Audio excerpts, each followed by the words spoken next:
Europe 16h-18h, 1, historiquement vôtre. Stéphane Bern et Mathieu Noël. le récit. Elle lui a donné la vie, lui a donné la mort. Un fait divers, comme on dit, qui a fait couler du sang, mais de l'encre aussi, et notamment celle d'un écrivain très célèbre, Marcel Proust. Le tout aussi célèbre Stéphane Bern nous raconte un homme qui a tué sa mère. Oh oui, un certain Henri von Blarenberg.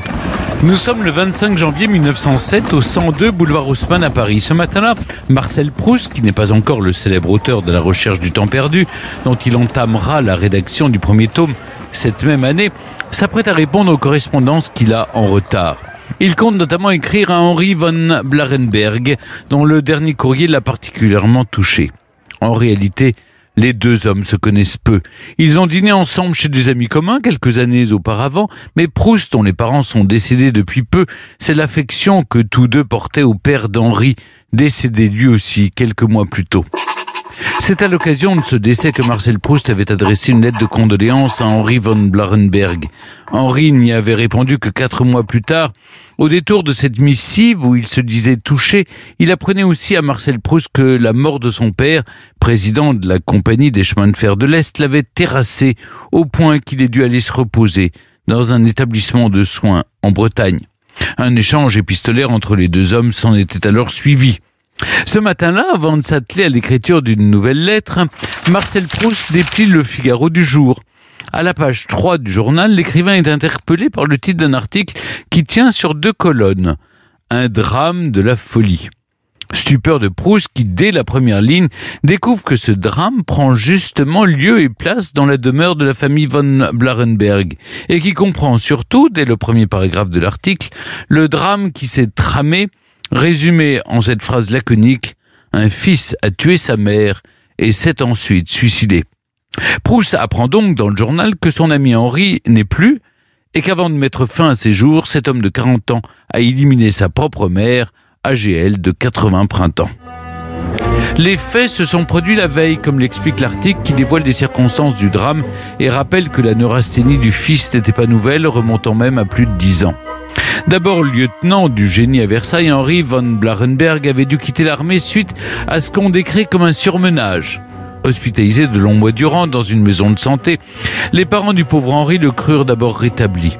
Mais de nouvelles crises de démence survinrent, de plus en plus violentes. On rapporte même qu'un jour, Henri, pris d'un excès de folie, en était venu à détruire tout son mobilier, au simple prétexte que celui-ci ne lui plaisait plus. Voyant l'état de leur fils s'aggraver, les von Blarenberg s'étaient résolus à faire aménager le 2e étage de leur hôtel particulier pour l'y loger. C'est ainsi que, d'apparence stabilisé au niveau psychiatrique, Henri se retrouva à résider sous le même toit que ses parents. Puis, de sa seule mère, après le décès de son père. Ce drame l'ayant particulièrement affecté, son état de santé se dégrada plus encore et obligea l'ancien militaire à avoir de nouveau recours à des soins médicaux. Proust connaissait-il l'ampleur de l'état de santé mentale de son ami Henri ? Sans doute n'avait-il pas eu l'occasion de le deviner, mais l'écrivain, poursuivant toujours stupéfait la lecture de l'article du Figaro, va découvrir le déroulé des faits par le menu. Tous les détails ont été rapportés au juge, au procureur et à la police venus enquêter sur place par Frédéric Maréchal, le valet de chambre de l'hôtel de la famille von Blarenberg qui a assisté au drame. C'est ainsi que le journaliste Jean de Paris peut les rapporter à ses lecteurs. Selon le témoignage du valet et d'autres domestiques de la maison, la journée avait commencé sous les meilleurs augures chez les von Blarenberg. Henri, disent-ils, s'était même réveillé d'excellente humeur. L'article rapporte qu'il a commencé par aller saluer sa mère et il lui annonce qu'il compte se rendre en voiture sur une plage de la Manche. Puis Henri travaille une partie de la matinée avec son secrétaire avant de partager le déjeuner avec son cousin. C'est après son départ, aux alentours de 3h30 de l'après-midi, que probablement, repris d'une crise, les choses ont mal tourné. Alerté par une sonnette d'alarme, le valet accourt sur le palier du premier étage de la maison. Il découvre alors Henri menaçant sa mère avec un pistolet. Après avoir menacé le valet avec l'arme, Henri a bien tenté de tirer sur sa mère, mais le pistolet étant sans doute enrayé, le coup n'est pas parti. Appelant les autres domestiques au secours, Frédéric Maréchal raconte qu'il a vu Madame von Blarenberg gisant au sol, percée d'un coup de poignard, et que ce pauvre fou d'Henri brandissait tout à la fois et le poignard et le revolver, chacun dans une main. Dément, Henri gesticulait et criait tout en remontant l'escalier vers ses appartements à l'étage du dessus. Le valet, voulant évidemment porter secours à Madame von Blarenberg, se rend très vite compte que, par le coup de poignard que lui a asséné son propre fils, elle n'est déjà plus de ce monde. Henri, lui, toujours armé, s'est alors barricadé dans ses appartements. Mais de nouveau pris d'une crise de démence, qui pouvait bien deviner ce qu'il allait y faire ? C'est alors que la détonation d'un coup de feu se fait entendre. Le personnel présent sur place parvient à enfoncer la porte. C'est là qu'on imagine Marcel Proust toujours stupéfait des lignes qu'il découvre, des lignes lui apprenant qu'après s'être entamé la poitrine au poignard, Henri von Blarenberg s'est tiré une balle de pistolet dans la tempe. On le retrouve agonisant, poussant de longs râles, gisant sur le tapis près de la fenêtre. Ce fils parricide, cet ami suicidé que Marcel Proust connaissait, bouleverse l'écrivain. Et faute de pouvoir encore écrire à Henri von Blarenberg, comme il avait prévu de le faire quelques minutes plus tôt, ce drame va inspirer à Proust la rédaction d'un article. Suite à la découverte de ce matricide dans son journal de référence, Proust s'empresse d'aller lire les autres quotidiens pour voir comment l'histoire est racontée. Tous les journaux de l'époque se sont évidemment empressés de traiter la triste fin de la famille von Blarenberg. Et Marcel découvre, consterné, que tous ont tenté, par divers éléments erronés, de donner leur interprétation des faits. Marcel Proust, qui n'est pas encore reconnu pour sa plume, qui sait si bien dépeindre toutes les nuances du tréfonds de l'âme humaine, va alors s'évertuer à démentir les spéculations couchées sur le papier. En s'emparant du cas d'Henri von Blarenberg, il est en quête de lui rendre justice. Il veut redonner à Henri, que les journaux écrits par ses contemporains décrivent comme un monstre, son humanité.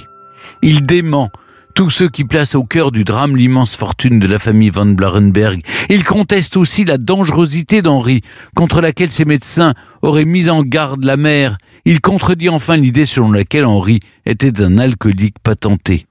Proust préfère s'en remettre à la sensibilité qu'il a constatée par lui-même dans sa correspondance avec Henri von Blarenberg. Au cours de ce long article qu'il prépare sans se soucier des calibrages imposés à la mémoire de son ami Henri, Proust se plaît à le rapprocher d'une tragédie contemporaine.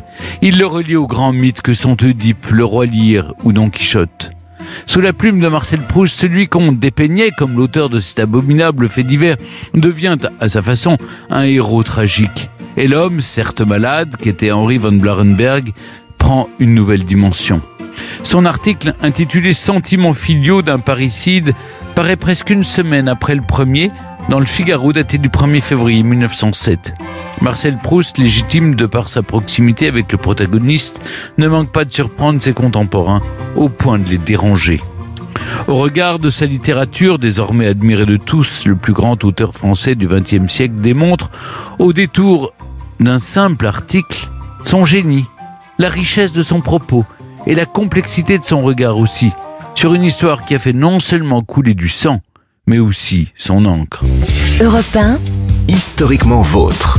Et pour continuer à parler d'Henri von Blarenberg, nous avons le plaisir d'accueillir l'éditeur qui a réédité dans un court ouvrage le texte de Marcel Proust. Bonjour Gérard Bérébi. Bonjour. Bonjour Gérard Bérébi, vous êtes écrivain, fondateur de la maison d'édition Alia, où vous avez publié Sentiments filiaux d'un parricide de Marcel Proust, auquel vous ajoutez une postface.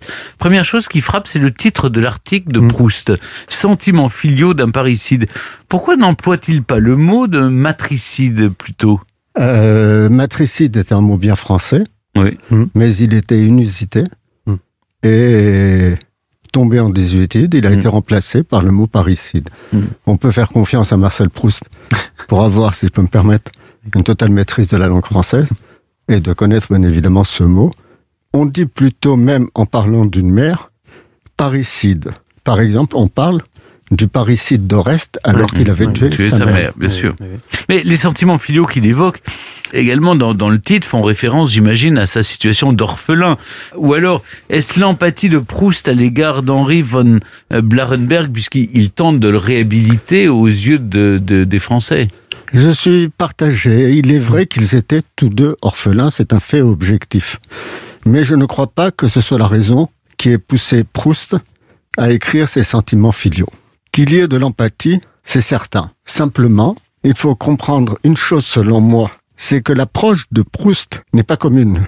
C'est-à-dire que quelle que soit la chose qui se présente, il y a comme une élévation de l'esprit, il y a comme une approche qui n'est pas une approche vulgaire, commune, et il donne de la noblesse d'âme à tout ce qu'il voit. Et c'est ce qui fait aussi sa différence. Mais alors justement, pourquoi est-ce qu'il était aussi important pour Proust de donner une nouvelle interprétation des faits ? Les deux hommes ne paraissaient pourtant pas si proches, même s'ils avaient le point commun d'avoir perdu leurs parents, on l'a dit. Pourquoi cette urgence du côté de Proust à faire entendre cette interprétation différente ? Selon moi, je crois que Proust, au-delà de la connaissance sommaire de Henri, du rapprochement, il a croisé un ou deux dîners, et encore, il n'était pas assis à côté de lui, c'est qu'il a été saisi par le fait divers en tant que tel, et ça l'a frappé parce que ça l'a immédiatement renvoyé aux tragédies antiques. Mais comment vous expliquez déjà le traitement massif de ce fait divers par la presse de l'époque ? C'est dû, j'imagine, parce que quand on relit les articles de l'époque, c'était le statut social et la fortune de la famille von Blarenberg qui peut l'expliquer, ou au fait que c'est vrai que c'est un parricide, quoi. Il a tué sa mère. Complètement. Moi, j'ai l'impression que les choses n'ont pas beaucoup changé. Elles ont évolué, elles se sont adaptées à l'époque, avec la puissance de la chambre d'écho, aujourd'hui, par exemple, repris dans les réseaux sociaux, ou si vous préférez, les réseaux des cas sociaux, et les choses prennent une amplitude énorme, où chacun a un avis à donner. Que voulez-vous ? Voilà une affaire où nous montre les turpitudes de la grande bourgeoisie. Des gens bien nés, dans l'aisance, avec hôtel particulier rue de la Bienfaisance. On a besoin de se repaître de cela, c'est-à-dire d'exciter les bas et vils instincts. À partir de là, que voulez-vous qu'il se passe ? On donne de la nourriture quand les gens sont éduqués et donc ont besoin de cette nourriture. C'est-à-dire, quand Proust voit de la noblesse d'âme, de la grandeur dans un geste criminel, le commun des mortels a besoin d'être flatté, et qu'on flatte ses bas instincts, tout simplement. Vous écrivez dans la postface de Sentiments filiaux d'un parricide, l'article de Proust, que pour lui, l'acte d'Henri von Blarenberg est une répétition contemporaine d'une tragédie intemporelle et universelle, en le rapprochant, vous l'avez dit, des tragédies d'Oedipe ou encore du Roi Lear. C'est une tentative d'atténuer quand même le crime qu'il a commis, de faire ce parallèle. C'est tout le problème. C'est-à-dire que l'approche de Proust, qui, comme vous le précisez justement, se distingue radicalement et se situe à l'opposé de tout ce qui a été écrit sur le sujet par la presse à l'époque, montre bien qu'il y a un problème de conscience et de responsabilité. Je vais dire quelque chose sur Henri von Blarenberg, mais l'esprit du temps, la morale de l'époque, ne peut pas l'entendre. Que fait-on ? Heureusement, Proust a écrit ce texte. Il ne pouvait pas faire autrement. Comme il a écrit son œuvre par la suite, et son œuvre était très particulière, parce que c'est une œuvre, si vous voulez, qui pourrait donner l'impression de parler de tout et de rien, mais conceptuellement, ça a été la première fois dans l'histoire de la littérature où, sans le nommer, le personnage principal était le temps, et plus précisément, l'écoulement du temps qu'il transpose très précisément dans son écriture. Un vrai génie. Proust écrit dans cet article « Tant que les fous frappent, ils ne savent pas, puis la crise passée, quelle douleur ». L'article initial du Figaro du 25 janvier 1907 se nomme d'ailleurs « Un drame de la folie ». Mais savait-on, au fond, de quelle pathologie mentale Henri von Blarenberg souffrait ? Il était, comme on disait, neurasthénique. Ensuite, dans le langage, ça a évolué. On est devenu maniaco-dépressif. Ah oui. Puis on est devenu bipolaire, ce sont à peu près les mêmes pathologies, et avec une tendance paranoïaque très prononcée. Il avait des sursauts, des moments d'angoisse, de panique, où il maugréait entre ses dents, il faut les tuer, il faut les tuer. Mais qui ? Et il faut les tuer, on ne sait pas qui. On sait pas. Il faut les tuer, et là, si vous voulez, ça donne un sentiment d'inquiétude. Et quand il dit il faut les tuer, c'est à ce moment-là qu'il a jeté le mobilier par la fenêtre et qu'il a été se fracasser au sol. Il disait à sa mère, le jour où elle lui donnait de l'argent, parce qu'elle avait beau être octogénaire, c'est elle qui gérait la fortune familiale, et tous les jeudis, elle lui remettait de l'argent. Et il était mécontent parce qu'il trouvait qu'il n'en avait jamais assez. Et déjà, c'était beaucoup ce qu'elle lui donnait. Eh bien, il faut les tuer. Ça donne une idée, si vous voulez, du mal qu'il habitait et qui l'a poussé à ce geste fatal. Dans ce que l'on sait de la vie d'Henri von Blarenberg, c'est évidemment l'origine sociale, les belles études qu'il a faites. Comme vous le précisiez, il était ingénieur du génie civil dans l'armée. Porté sur la boisson, c'est certain. Il ne manque qu'un élément, c'est les turpitudes sexuelles. Ah oui. Et là, le tableau aurait été complet. Et les turpitudes sexuelles auxquelles on pense dans ce profil-là, c'était, comme on disait à l'époque, la pédérastie. Et à partir de là, on peut broder avec tout cela et montrer au peuple les turpitudes que nous, dans les basses classes, nous n'avons pas. Voilà comment on vit dans la grande bourgeoisie française. Vous concluez votre postface avec la conclusion de l'article de Proust qui avait été retiré à l'époque à la demande de Gaston Calmette, le directeur du Figaro. Quelle interprétation pouvez-vous donner de cet hommage à Oedipe et Oreste auquel Proust rend hommage? D'abord, ça serait dommage, parce que si Proust n'avait pas fait ses premières armes avec ce genre de chronique, peut-être qu'on n'aurait pas eu la recherche. mais pourquoi Gaston Calmette avait censuré l'article? Le dernier paragraphe. Il avait coupé, et d'ailleurs Proust, dans une lettre envoyée à Robert Dreyfus, jugeait justement cette conclusion assez bien vraiment. Que dit-il dans cette conclusion? Si vous permettez, ça fait quelques lignes, je peux la lire. Allez-y.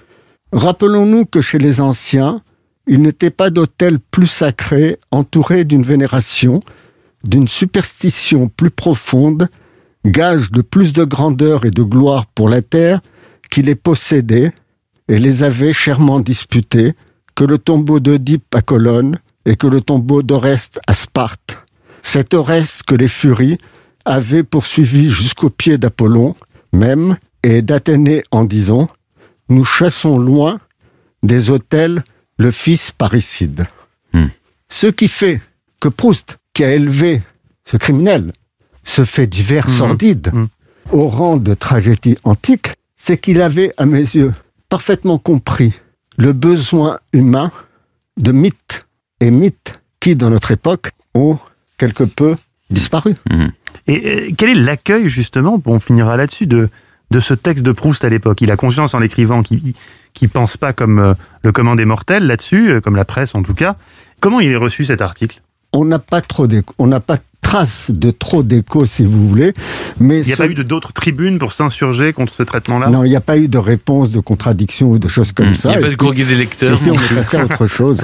Je pense que le courrier des lecteurs aurait dû être abondant. En tout cas, aujourd'hui, il n'aurait pas pu l'écrire. Aujourd'hui, on n'est pas du tout dans la même époque parce qu'on est dans une société d'émotion qui se veut compassionnelle. Et donc... Rien ne mobilise plus l'émotion que le crime et les souffrances des victimes, décuplées par la médiatisation et la puissance des images à la télévision et sur les réseaux sociaux. Bien sûr, donc et là, si vous voulez, on a tous les ingrédients pour faire monter la sauce. Merci beaucoup Gérard Bérébi. Je rappelle que l'article de Marcel Proust, Sentiments filiaux d'un parricide, suivi de votre postface, est disponible aux éditions Alia. Merci beaucoup. Merci beaucoup. Ici